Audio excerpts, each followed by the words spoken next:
జన విజ్ఞానం ప్రేక్షకులకు వీక్షకులకు స్వాగతం. సున్నపు నీటిని పాలవలే మార్చే వాయువేదో మీరు చెప్పగలరా?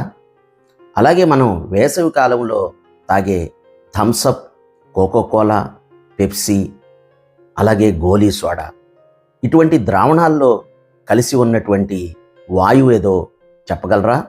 మనిషి యొక్క ఊపిరితిత్తులు గాలిలోని ఆక్సిజన్ని తీసుకొని శరీరంలో ఉన్న అవయవాలకి ఇస్తుంది. అలాగే శరీర అవయవాల్లో ఏర్పడినటువంటి వాయువుని సేకరించి బయటికి వదిలేస్తుంది. ఈ బయటికి వదిలే వాయువు పేరేందో చెప్పగలరా? దాన్ని పరిశీలిద్దామా? చూసారా, ఈ బాటిల్లో సున్నములో కలిపినటువంటి నీరు, పైన నీటి యొక్క సున్నపు నీటి యొక్క తేట. ఈ సున్నపు నీటిని బీకర్లోకి తీసుకొని పరిశీలిద్దాం.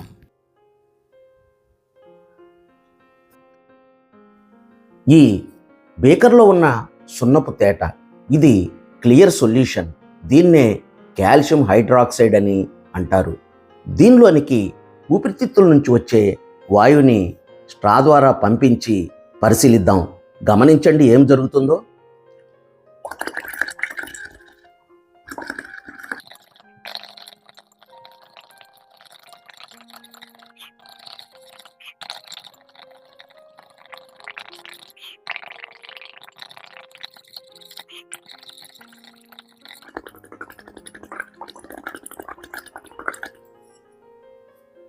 గమనించండి, సున్నపు తేట ఎలా మారిందో పరిశీలించి చెప్పండి.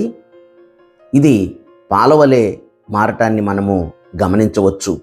సున్నపు నీటిని పాలవలే మార్చేటటువంటి వాయువు ఏదో చెప్పండి.